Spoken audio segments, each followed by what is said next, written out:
You want to talk about movie-related discussions? You've come to the right place. Who am I, you ask? I am The Wiz! And yes, this is my second singles outing since I started last week, and I'm here to review the 1988 film Cinema Paradiso, directed by Giuseppe Tornatore. I heard about this film, I would say around 2000, 2001. They were releasing a director's cut of this movie. And what I remember about reading about it was that this technically wasn't a director's cut. This cut was the original version of the movie that was released worldwide. But when Miramax got the rights to it for the United States, Harvey Weinstein cut this up into from a 3-hour movie to a 2-hour movie. Like a lot of things that have happened in film as well. I think this also is something that happened with Brazil. Brazil had a lot of issues where the studio cut up the entire film to a much shorter version and made something completely different. And it wasn't until Terry Gilliam decided to show off the version he had in mind that people started to want to see that version instead. This had that kind of feel to it, I guess. I've always wanted to see this film, but I've always had the mentality that if the director preferred a specific version, I was going to see that version first. And of course, that version of Cinema Paradiso is 3 hours long. And I always, when it came to like films of a long length, man, I often just put it to the side for something else. I'm going to be absolutely honest here. That's why it took so long for me to watch Gendarme. I was looking forward to watching this, and I just felt that this was a good time to watch it. So here I am. And I did, and let me talk about my review of Cinema Paradiso, the 1988 film directed by Giuseppe Tornatore. Before I watch the film, I know that this film is beloved. It's got like an 8.5 on IMDb. It's one of the 200 best films from Letterboxd. People adore this movie. So when I started the film, immediately I was like, oh god, this feels corny. Oh no. Like I thought after watching it for like the first 15-20 minutes, I was like, oh, this is not looking good. But I gotta tell you, after I watched the film, this hit a strong note on me. I adored this film. Now, I watched the director's cut, which is the 3-hour version, and I want to say that this version has some issues that after I watched it, even though I really liked the film, I kind of wish I watched the theatrical version, and I'll say why that is. So let's get into the review of the movie. Let's get into performances first.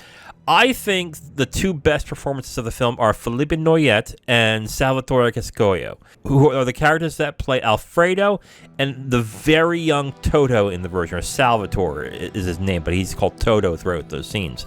The chemistry between these two actors are excellent, and Cascoglio is incredibly cute and lovable in this, and he's actually puts in a really good performance for an actor so young. I think he was like 7 or 8 when he did this movie.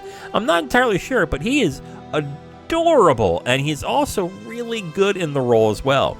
Noyet is like the heart of the damn film. He's instantly affable and a character and performance that grounds the film in its best moments. It is probably one of the best performances I've seen in a film. Literally, he is the heart and soul of this film.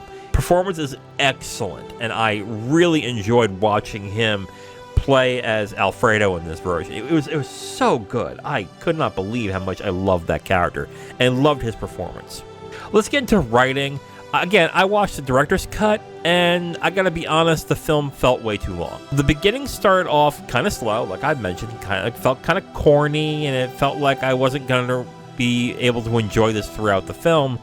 But then when the friendship of Alfredo and Toto started blossoming, the absolute heart of the film was revealed, and it kept the film going throughout. Like, this friendship is the best part of this film, and it's really well done. Not only by the young actor who plays Toto in his youth, but when he's a teenager, the actor who played that as well. I don't have the name up there right now, but the teenage version also did a very good job. And then Noyet is perfect as Alfredo.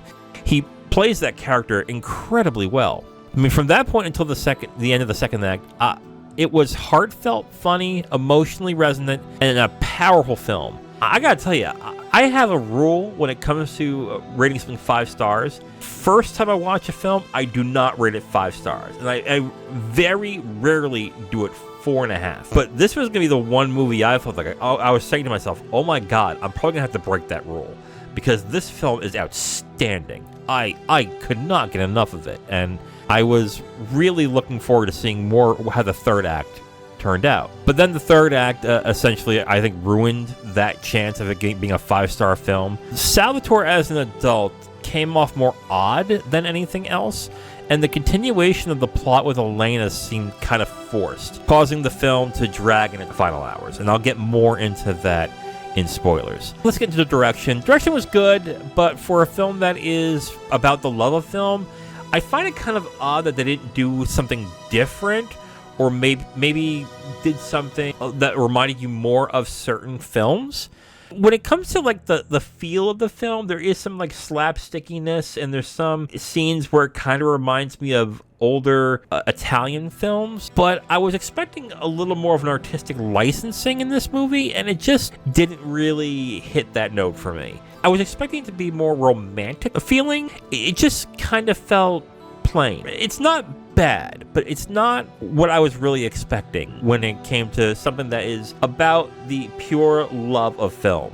I will say that the way that the film feels, the resonance, the tone is pitch perfect throughout most of the film. But when it came to the visual aesthetics of the film, kind of fell flat a little bit for me. But what I will say, though, is the music is outstanding. I love the music in this. All right, so I'm going to get the spoilers for Cinema Paradiso. If you have not seen it, you should stop here, come back when you're ready. We'll get the spoilers in 5, 4, 3, 2, 1. Okay, so I'm going to go through the 3 acts, and I'm going to go into it in a little more detail. So the first act of Toro and Alfredo again started slow. But after the bike ride scene, it was pure movie magic that packs an emotional punch throughout. And what's odd is that in most movies, the scene where Toto saves Alfredo from the fire would garner more of like a chuckle and like me rolling my eyes throughout that scene. And let me just put it this way, okay? Toto is about 6 or 7 years old, and he drags a 50-year-old man, I would say, a 50-year-old man down a flight of stairs to save him from a fire. I know it sounds ridiculous, but the film does it really well, and it really tug at my heartstrings. I cannot believe I'm saying that. It sounds ridiculous, but it really was effective. I was so surprised by it. I still get emotional thinking about the damn scene. It's so good. I can't explain it, but oh man, that scene is really good.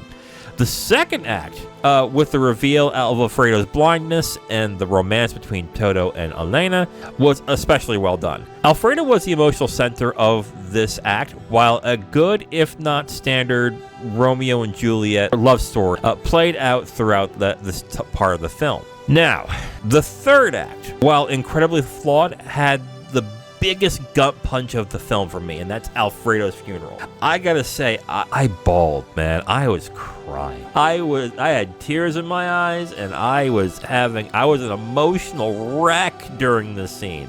And that really pointed out to me how great the performance of Felipe Noriate is in this movie. And I'm saying his name differently each time, I know. But of the person who played Alfredo in this film. It was such a great performance. So when he is gone and you're never going to see him again, oh man, it hits hard. And it is such a well done scene. Honestly, I felt when watching this that the film should have probably ended at that scene. And then the projection scene, which is the famous scene where the main character is watching a film that Alfredo cut of his. But I watched the director's cut, and that's not how it ended. There is a subplot that happens where Salvatore and Elena reconnect, and I think this was a bad idea. This part of the third act fell incredibly flat. I think it was not really well done. I don't think the performances were great either. The chemistry between the two actors who played the old Salvatore and Elena didn't feel right. I didn't really feel that emotional resonance between the two of them. And I also got to say that the person who plays the old Salvatore, it looks nothing like the other two. When you look at young Toto turning into young Salvatore, or into teenage Salvatore in the movie, you could tell that they look very similar, not only in like the face structure and the hair, but also the skin tone. Old Salvatore looks nothing like the other two.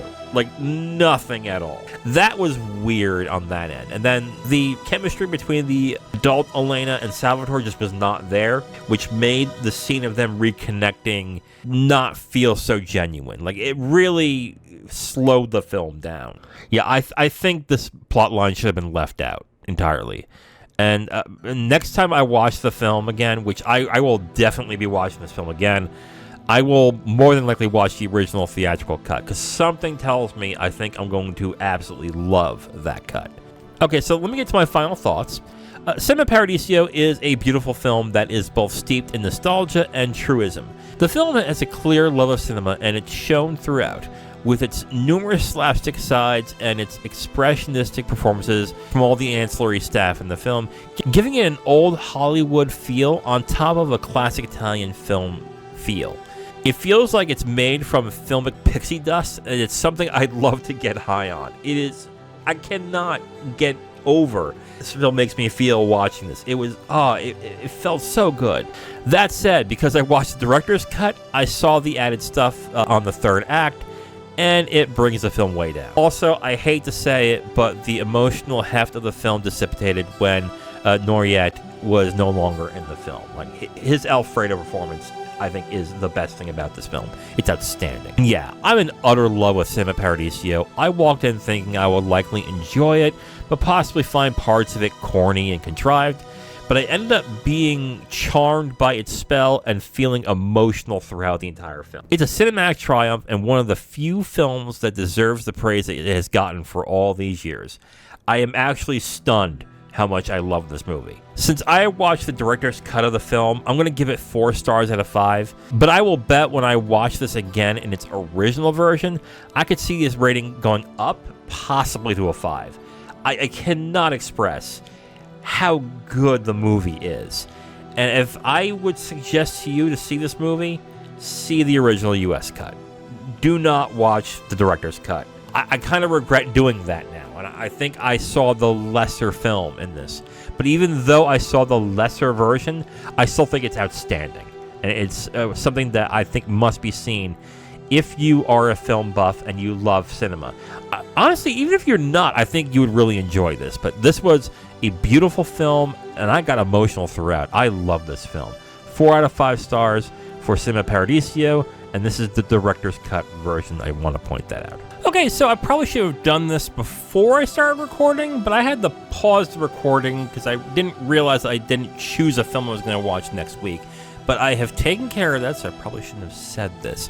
But anyway, I am going to watch a Coen Brothers film that I have not seen yet. There's still a number of them I have not seen, and it's, from what I've heard, some of the good ones. And this is one of them. I'm going to watch the 1991 film Barton Fink, starring John Turturro and John Goodman, directed by Joel Coen. I've wanted to watch this film for a long time. I've heard this is really good. Of course, Fargo is one of my favorite movies of all time.